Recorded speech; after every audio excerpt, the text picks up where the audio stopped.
हमें आदि जो समाज हमारा जो इकट्ठे थे उस टाइम, तो हम सारे आदि धर्म के लोग हैं। तो जरूरत क्यों पड़ी?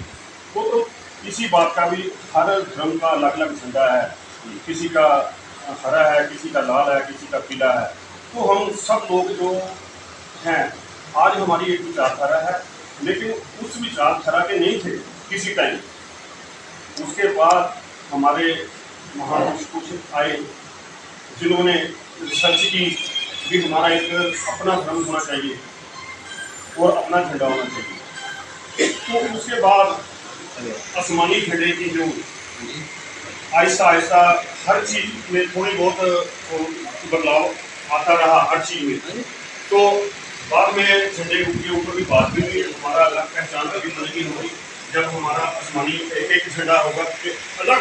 तो अलग आसमानी झंडे के ऊपर भी रिसर्च लिया। अभी वो कह के गए हैं कि किसी भी धर्म को भी आसमानी का जिक्र नहीं, लेकिन शायद उन लोगों ने पढ़ा नहीं या देखा नहीं। एक जवाहरलाल नेहरू की किताब है डिस्कवरी ऑफ इंडिया, उसके ऊपर एक बहुत बड़ा सीरियल बना, श्याम बेनेगल उसके प्रोड्यूसर डायरेक्टर। उन्होंने वो सारा इतिहास दिखाया आदिवासियों का, जिसमें आदि पावन सत्याचल भी है और आसमानी झंडा भी, और हमारे लोगों के पास ही था वो झंडा। तो हमारे जो विद्वान थे उन्होंने ये रिसर्च करने के बाद ही लेके आए कि हमारे पूर्वजों के पास क्या रंग था, क्या निशान था। तो उसके बाद ये सारा कुछ हुआ। प्रभु जी ने ये चौरंगे झंडे की बात है, जब प्रभु जी 2 साल अपने धर्म को छोड़ के बुद्ध धर्म में चले गए, तो ये झंडा बुद्ध धर्म का है। ये जो गले में डालते घूम रहे हैं, प्रभु जी ने तरक इनको जो दिए हैं वो भी नहीं ये साबित कर पाए। प्रभु जी ने तरक वही दे दिए कि पहले वो अपना धर्म छोड़ के चले गए, उसके बाद उन्होंने हर एक धर्म से एक झंडा उठाया, उनको सी के इकट्ठा किया और एक हमारे गल में फिर से डाल दिया। तो क्या फिर से डाल दिया कि यहाँ से बाहर ना निकलो। और ये जितने लोग बैठे थे, मुझे कहना नहीं चाहिए, अव्वल दर्जे के निषेधी, अव्वल दर्जे। चेहरे से लगा। और एक मैं और बात बताना चाहता हूँ, वो भी मुझे नहीं कहनी चाहिए लेकिन कहनी जरूरी है कि प्रभु जी के लास्ट टाइम पे जब वो बहुत बुरी हालत में थे, तो हम प्रभु जी के पास जाते थे, इतना छोटा कमरा भी 2 लोग भी वहाँ इकट्ठे नहीं देख सकते थे। और देख के उनकी हालत देख के इतना बुरा लगा कि प्रभु जी की श्रद्धालु बैठे हैं यहाँ पे, एक कूलर की व्यवस्था नहीं कर सकते। उसी टाइम रावण साहब ने उसी टाइम ऑर्डर किया कि यहाँ कूलर लेके आओ। कूलर लगवाया उनके पास कि नहीं, कहीं ना कहीं रावण साहब के मन में लास्ट तक उनके प्रति जो श्रद्धा थी वो थी कि नहीं, इनकी ये हालत नहीं होनी चाहिए। इस समाज के लिए उन्होंने बहुत कुछ किया है। जो कैश दे के आते थे, इनके बीच वो लोग बैठे थे जो प्रभु जी से छीन के लेके जाते थे, आपने क्या करने। तो ये इनकी मानसिकता थी। आसमानी की बात हो रही है और आज सारा समाज इकट्ठा है। वो 2-4 लोग हैं जो शरारती होते हैं, यहाँ भी आए थे। तो हमें इनकी इतनी बड़ी वो टेंशन भी नहीं लेनी चाहिए। इनके पीछे कोई नहीं आने वाला। शरारती जो होते हैं, अगर पुलिस का डंडा चला तो सबसे पहले भाग भी जाएंगे। हम सब लोगों का, आप सब लोगों का संघर्ष है। वाल्मीकि तीर्थ का आज जो स्वरूप हम देख रहे हैं वो धर्म समाज की देन है, वहाँ के संतों की देन नहीं है। और जो फैसला लेना है आसमानी के ऊपर, वो धर्म समाज संगठन ही ले सकते हैं, कोई संघ नहीं ले सकते।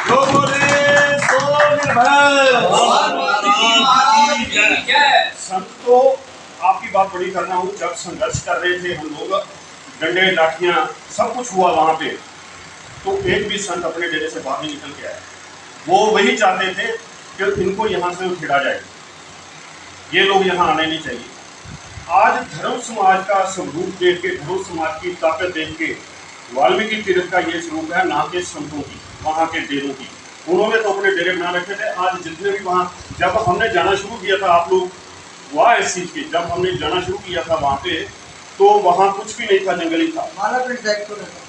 हाँ, और जो भी जितने भी वहाँ दुकानदारियाँ शुरू हुई है, सब हमारे संतों की यकीन है। अगर ये डंडा लेके बैठ जाते ना वहाँ पहरेदारी के लिए, तो किसी की हिम्मत नहीं पड़ती वहाँ एक दुकान भी लगा जाए। तो हमने वो लड़ाई भी लड़नी है, तो झंडे की लड़ाई भी लड़नी है।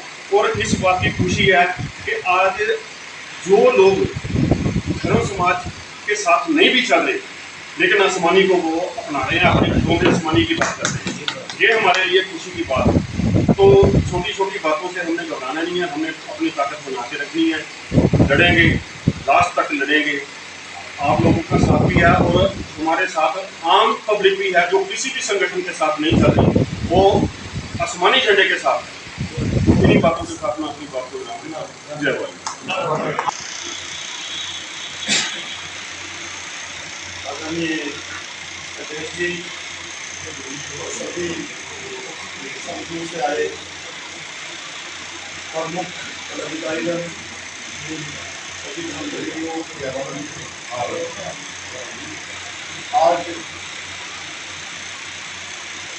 हम यहाँ पर एक बहुत ही विशेष बात को लेकर करते हैं, जो कुछ समय से पंजाब में बहुत ही गौरव पकड़ा हुआ है, वो है धर्म ध्वज। उस धर्म ध्वज में गाजरी, भगवा, आसमानी और चौरंगा 4 रंग ढोल में है।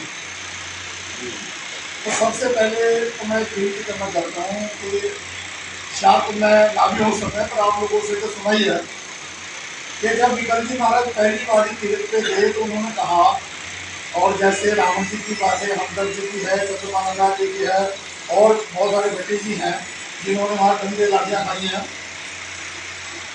तो उन्होंने देख के कहा कि मुझे ये कोई शक नहीं है कि ये तीर्थ आज़ाद नहीं हो सकता। आप लोगों में पूरा विश्वास है कि तीर्थ आजाद हो जाएगा, लेकिन एक बात की मुझे बड़ी चिंता है। क्या वो कौन सी? वो ये है कि तीर्थ आजाद हो जाएगा, तीर्थ आजाद होने के बाद जो हम बदलेंगे उसका क्या होगा, और वो आज सामने है। जाकर हमारे समाज में ये बहुत ज्यादा बात प्रचलित है कि जो कोई कुछ नहीं करता वही ज्यादा लड़ता है, जो कुछ नहीं करता। जैसे बहुत ने बता के 24 मई की बात है, जब भी वहाँ 24 मई का प्रोग्राम हुआ तो हम जब भी उन जो वहाँ नाची बैठे, संत बैठे, उनको जब भी जरूरत पड़ दे गए हैं, उन्हें लड़ने के सिवा कोई बात नहीं करी, क्योंकि एक बात और सामने आ गई थी। जब सरकार में ये बात चली कि तीर्थ को आजाद करना, तीर्थ का सुंदरीकरण करना, तीर्थ बनवाना है जी, भावे तीर्थ बनवाना है, तो वहाँ हमारे वो जो यहाँ थे वो गिरी जो पंडित थे और जो संत थे वो दोनों एक टीम थी। तो उन्होंने जब वो ये कह दिया कि अगर थोड़ा दे के ज्यादा ही मिलता है तो अकलबंदी है, तो वो थोड़ा दे के पूरा ले लो। और फिर उन्होंने एक साथ बात कह दी जो सबके कानों तक पहुंच गई कि ये छोटा मंदिर जितने भी है मंदिर, ये जो मंदिर हम बनाएंगे, जो बनवाते हम बनाएंगे, ये सारे उसके सामने छोटे हो जाएंगे। और जब यहाँ समाजी आएंगे, यहाँ सरपंच लोग आएंगे, तो वो छोटे चढ़ी जाएगा कोई भी, जब आपके सामने बड़ा दिखेगा तो बड़ी वजह। तो इसलिए उन्होंने ये परेशानी बहुत रही है। अब वो उस परेशानी को इधर डिवाइड करना चाहते हैं, समाज में बड़ी वोट पड़ा जाते हैं कि यहाँ भगवा चढ़ाओ जी, दाल चढ़ाओ जी, ये कमाला चढ़ाओ जी, आसमान जी को नहीं लगन दिया। तो मैंने इससे पहले भी कई मीटिंगों में बात कही है कि देखिए पंजाब सरकार ने, बादल सरकार ने जब ये बादल तीर्थ बना के दिया है तो उनके मन में ऐसा नहीं जाना चाहिए, समाज में ऐसी कोई गलती नहीं करनी चाहिए, ऐसे अपने आप को फूट नहीं दिखानी चाहिए कि वो सरकार अगर तुम्हारे भविष्य में आती है तो ये ना कहे कि वाल्मीकि समाज का, परमात्मा वाल्मीकि महाराज का भव्य तीर्थ बनाने में गलती करूंगी। इससे ये साबित होता है जब आपस में लड़ते हैं कि सरकार ने गलती कर ली, 250 करोड़ रुपया लगा के, तो मन में जाएगी ना। जहाँ किसी भी श्रद्धा होती है, जो किसी को मानता है वही दूसरा भी उस पर श्रद्धा दिखाता है। अगर हम अपने बाप को पिताजी, डैडी जी, पापा जी कहकर बुलाते हैं, पड़ोसी भी काम अच्छा कहता है। जो भगवान वाल्मीकि महाराज के ना मानने का कारण भी ये है कि वाल्मीकि समाज ही वाल्मीकि महाराज को ठीक तरीके से नहीं मानता है। कितने लोगों से मनवाज भाई अभी बात कर रहा था भाई, उन्होंने झूठ बोल दिया कि वो देश चले गए, उन्होंने मना घोषित कर दिया, कितना झूठ बोल लोगे?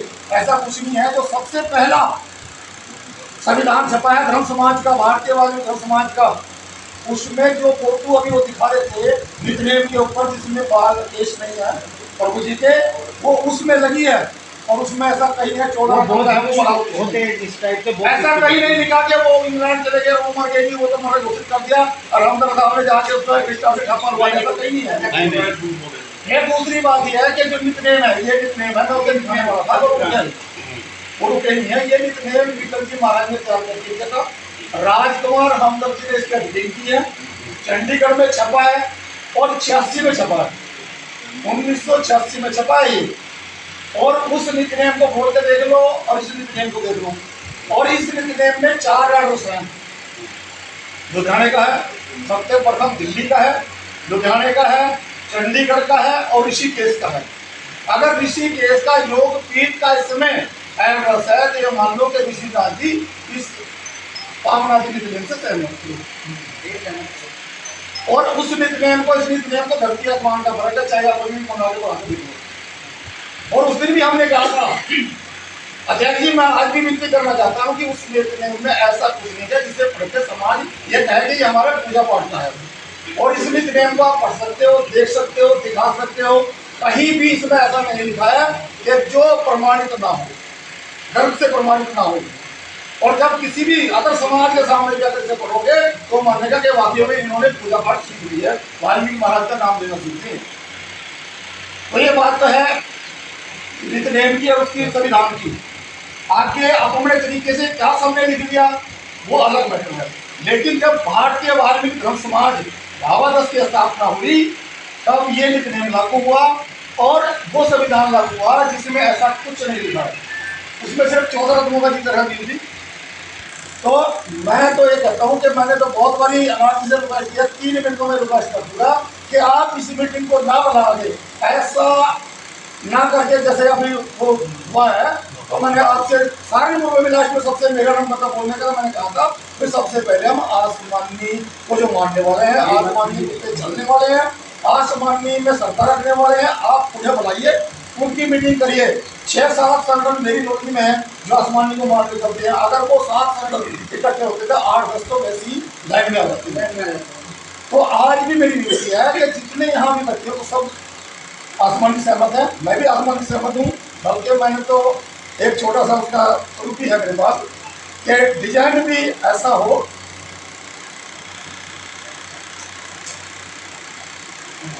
ये है जी, यही है, ये पास हुआ है और ये 3 का है ऊपर काम सकते थे सरकार को करना जो बोले। तो मेरी ये विनती है कि हम आज अगर हम वास्तव में चाहते हैं कि आसमानी और बल्कि मैंने कहा कि संगठन बहुत सारे, सिखों की बात करें क्योंकि हम सिखों के नजदीक रहते हैं, सिखों में बहुत सारे संगठन हैं। उसमें एक हमारे समाज का जो है वो उसका नियम होगा, उसमें बहुत सारे ग्रुप है अलग अलग, लेकिन झंडा एक ही बांधते हैं। और रही उसकी चौरंगा, गाजरी और आसमानी की, अभी सिखों ने आपके सामने सबने बता के उन्होंने जो हिंदुओं से कन्वर्ट होके आए हैं, हिंदुओं से सिख बने हैं, हिंदुओं से सरदार बने हैं, वो तो कह रही है कि हम हिंदुओं के साथ बड़े झंडा रखते, हम तो शांति रखेंगे। उन्होंने मान लिया, उन्होंने अपना लगा दिया निशान साहब के ऊपर और हम उसी व्यवहार नहीं हम तो चौरंगे रखेंगे। जबकि चौरंगा सारे जानते हैं बहुत। तो मैं आसमानी के साथ हूँ, आसमानी का राउंड मानने वाला हूँ, उसमें आस्था रखने वाला हूँ। और जो भी जहाँ भी आसमानी के लिए जरूरत पड़ती है मैं तैयार हूँ। धन्यवाद। आसमानी पर कौन सी चर्चा हुई?